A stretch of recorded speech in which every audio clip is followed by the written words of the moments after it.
통독자를 위한 구약성경 개관, 오늘은 욥기를 다뤄보도록 하겠습니다. 욥기는 구약성경 가운데 많은 관심을 받고 있는 책입니다. 의로운 자가 왜 고난을 당하는가에 관한 주제를 다루고 있기 때문입니다. 욥기가 저술된 시기는 아마도 아브라함 혹은 이삭 혹은 야곱과 동시대, 그리고 욥기의 저자는 알려지지 않았는데 탈무드 전통에 의하면 모세가 아닐까라는 주장도 있습니다. 욥기의 배경이 되고 있는 우스 땅이 모세가 40년 동안 광야 생활을 하던 미디안과 멀지 않은 곳에 있기 때문입니다. 욥기가 성도님들에게 특별한 도움이 되는 이유는 고통 혹은 고난의 문제를 깊이 다루고 있기 때문입니다. 모든 성도들이 고난과 고통은 신앙생활을 하는 중에 반드시 겪어야 하고 이겨야 되는 현실의 문제이며 신앙의 큰 주제이기 때문입니다. 욥기에 나타나는 고통은 크게 5가지 모습으로 이해해 볼 수 있습니다.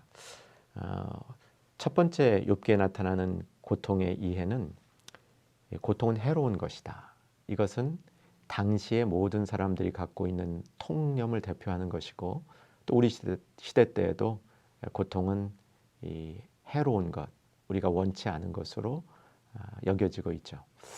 두 번째 고통에 대한 이해는 욥이 가지고 있는 견해인데, 욥기 전반에 특별히 3장에 보면 욥에게 고통은 수수께끼였습니다. 그 이유를 다 알 수 없는, 그래서 더 고통스러운 것이 욥이 이해하고 있는 고통이었고요. 세 번째는 욥기에 나오는 세 친구들이 가지고 있는 고통의 견해인데, 이것은 형벌이라는 겁니다. 죄를 지어서 고통이 따르므로 고통은 형벌이다. 이런 주장을 세 친구들이 펼치죠.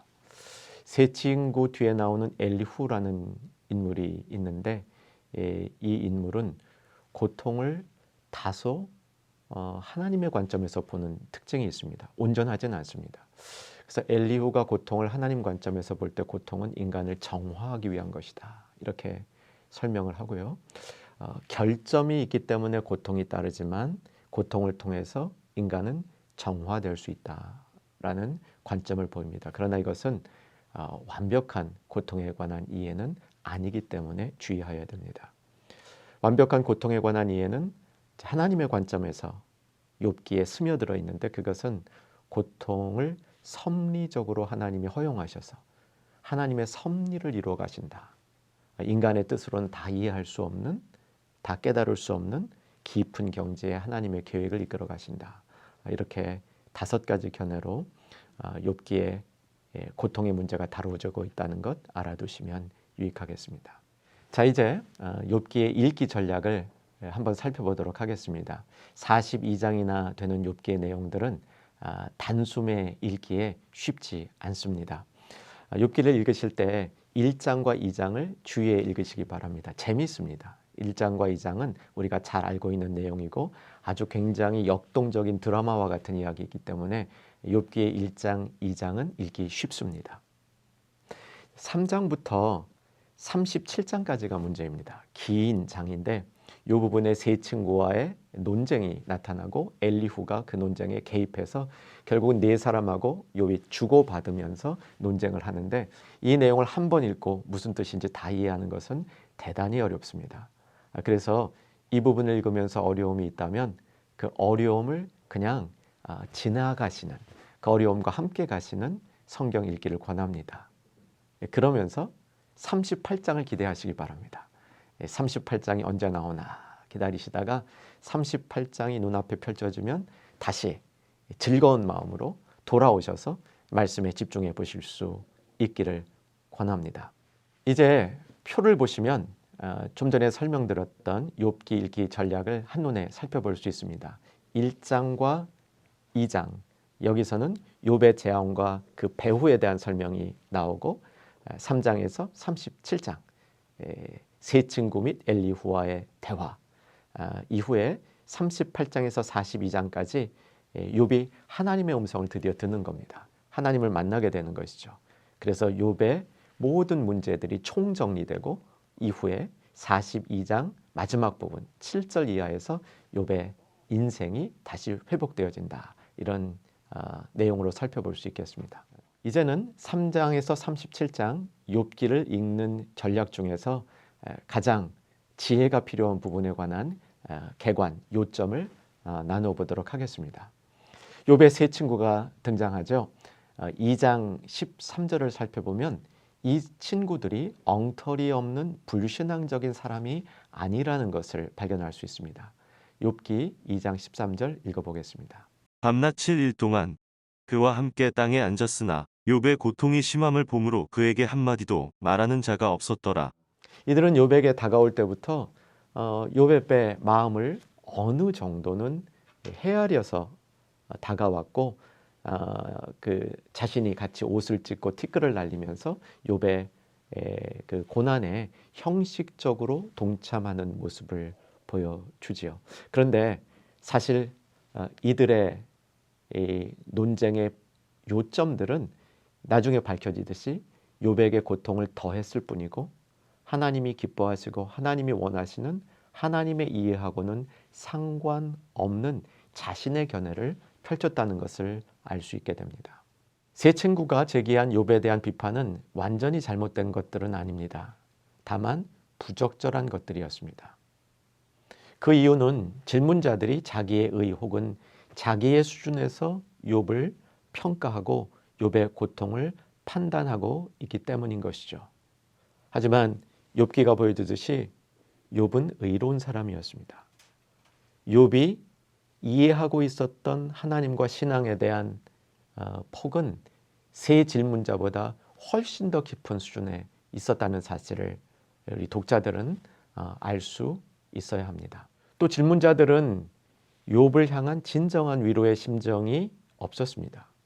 자신의 지성적인 판단 혹은 자신이 체득한 경험에 집착해서 욥에게 질문을 던지고 욥을 비판하고 평가했던 것이죠.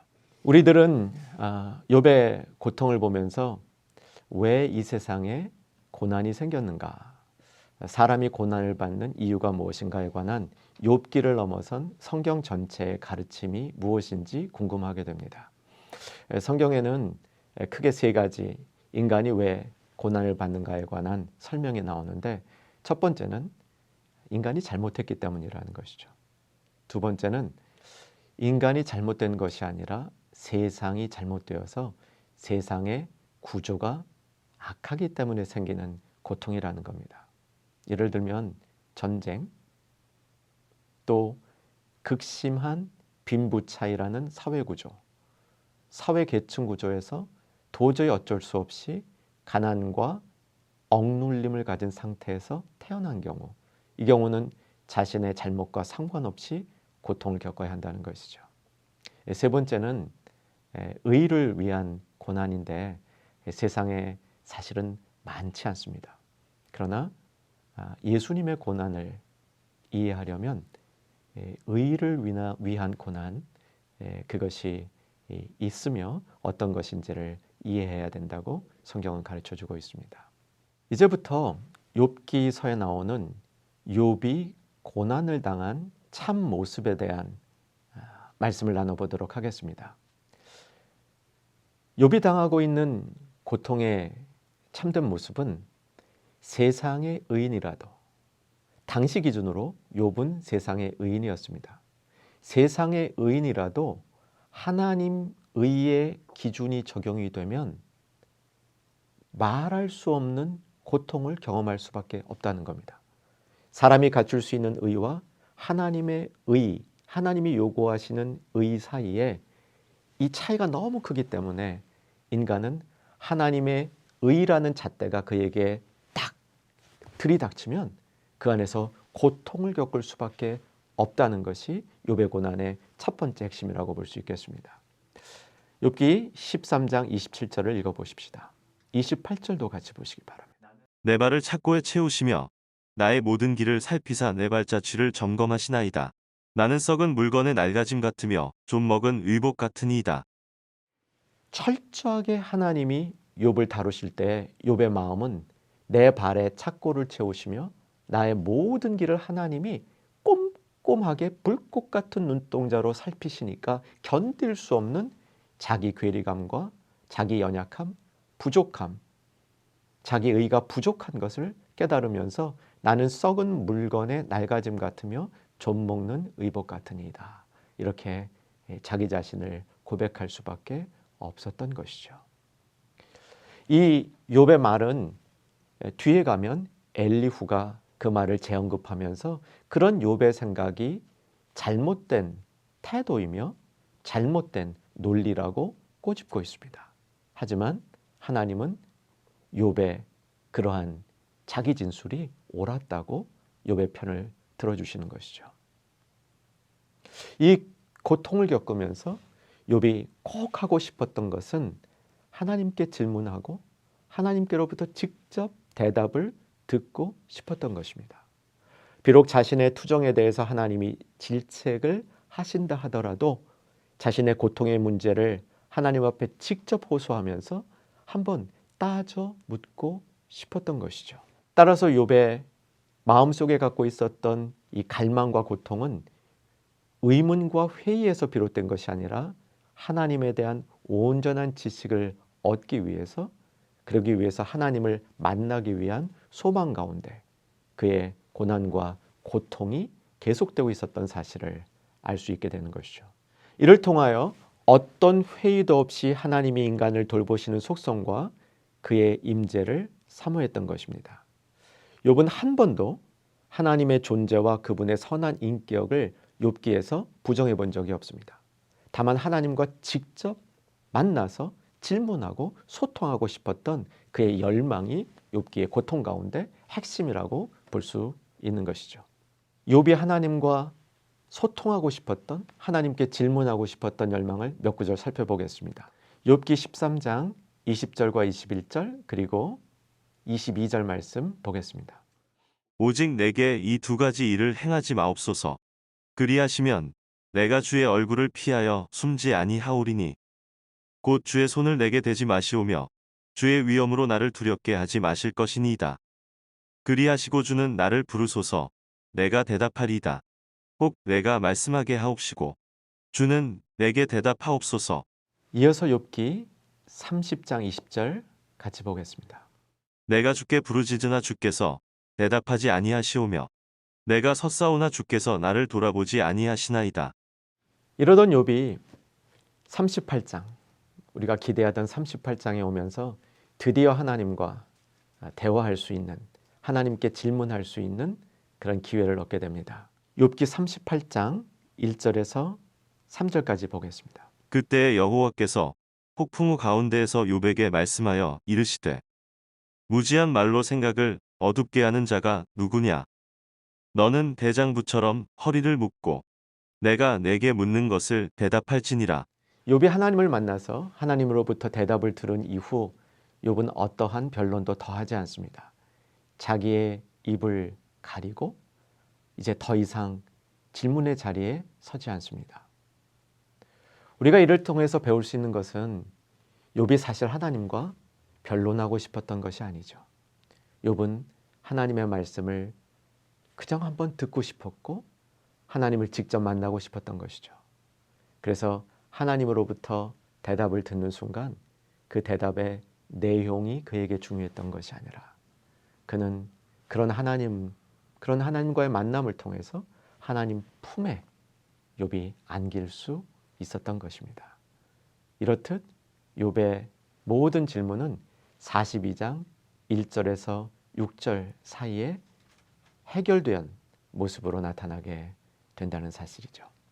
이제 마지막으로 욥기서와 예수님과의 관계를 살펴보도록 하겠습니다.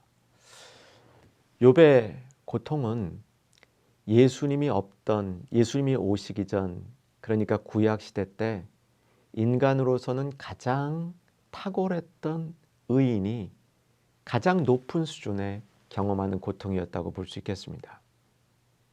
그러니까 하나님을 직접 만나고 싶어하는 하나님의 의의 그 기준을 가지고 잣대를 들여댔을 때 그로부터 아픔과 부족을 느끼는 한 성도가 자신이 스스로 의를 이루기 위해서 받는 고통이었다고 말할 수 있겠습니다. 결론은 스스로 그 고통을 통해서 의에 이룰 수 없었다는 것이죠. 그는 결국 하나님을 만나서 하나님으로부터 하나님의 능력과 지혜에 관한 이야기를 들을 때 그때 자기의 고통의 문제를 해결할 수 있었다는 것입니다. 그러므로 욥기는 인간에게는 진정한 의가 없음을 보여줍니다. 욥은 인간의 기준으로는 의인이었지만 하나님의 의가 그를 다룰 때 자신이 누더기와 같음을 경험하고 이를 인정하면서 아파했습니다. 욥의 고통의 본질은 이렇듯 인간이 내재하고 있는 불의함과 부족함을 직면하게 하는 것이었습니다. 우리는 욥이 당한 고통의 문제, 그러니까 자신의 고통 가운데 하나님이 살아는 계시지만 자신과 함께 하는가에 관한 이 고통의 문제를 처절하게 씨름하고 있었던 욥의 모습을 통해서 예수 그리스도 안에서 우리에게 주어준 이 은혜, 하나님이 우리와 항상 함께 하시겠다는 임마누엘의 축복이 얼마나 큰 것인 것을 배울 수 있게 됩니다. 욥이 그토록 부르짖었던 그 고난의 긴 시간을 통해서 욥이 지나왔던 그 고난을 통해서 결국 얻은 것을 우리는 예수 그리스도 안에서 그의 부활과 함께 우리에게 주어진 임마누엘의 축복, 내가 항상 너희와 함께 하겠다는 이 약속의 성취를 통해서 욥이 지나갔던 모든 고난을 예수 그리스도 안에서 그분과 함께 어렵지 않게 지나갈 수 있는 축복을 얻었다고 볼 수 있는 것이죠. 욥의 마지막은 회복이었습니다. 그는 그의 재물을 이전보다 2배나 더 얻었습니다. 그런데 흥미로운 것은 자녀들에 관해서는 이전과 똑같이 아들 7과 딸 3을 얻게 되죠. 좀 흥미롭지 않습니까? 재물은 2배로 얻었는데 왜 자녀는 똑같이 이전과 함께 얻었을까? 어떤 신학자 해석은 먼저 죽은 아들과 딸을 하늘나라에서 만나서 그들과 함께 하기 때문에 결국 2배로 얻은 것이다. 이렇게 설명하는 관점이 있습니다. 이렇게 본다면 욥의 이야기 가운데 부활의 축복도 담겨 있다고 볼 수 있겠습니다. 욥의 이야기를 결론 맺으려면 욥의 이야기의 총정리는 사실은 구약 성경이 아닌 신약 성경 야고보서 5장 11절에 담겨 있습니다. 야고보서 5장 11절 같이 보겠습니다. 보라 인내하는 자를 우리가 복되다 하나니 너희가 욥의 인내를 들었고 주께서 주신 결말을 보았거니와 주는 가장 자비하시고 긍휼히 여기시는 이시니라. 욥에게 주셨던 가장 자비하시고 긍휼히 여기시는 하나님의 축복이 예수 그리스도 안에서 예수님을 믿는 우리에게도 주셨다는 사실을 야고보서가 선포해 주고 있는 것이죠. 고난의 책, 고통의 책 욥을 통해서 우리가 승리의 신앙이 무엇인지를 배울 수 있는 우리 모두가 될 수 있기를 소망합니다. 욥기 통독을 통해서 이 땅에 고난받는 하나님의 백성들에게 새로운 은혜의 지평이 열리는 축복이 임하기를 바랍니다.